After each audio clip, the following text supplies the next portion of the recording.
Maswerteng hapon po mga ka-STL. Narito na po ang resulta ng STL Pangasinan para sa araw na to, second draw.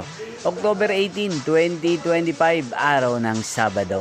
Naway ang mga natayan niyo pong mga numero kanina ay manalo nawa ngayong hapong ito, 5 PM. Kaya kunin niyo na po ang inyong mga ticket. Narito na po ang resulta. Ang mga numerong nanalo sa STL Pangasinan ngayong hapong ito, October 18, 2025, 5 PM. Second draw result, 6 at 9 in exact order.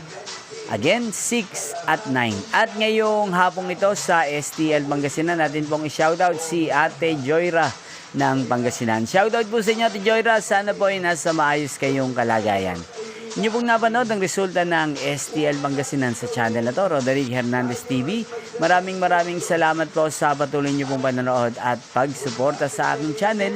Magkita-kita pong muli tayo mamayang 8:45 PM para sa third draw result ng STL Pangasinan. Thank you for watching.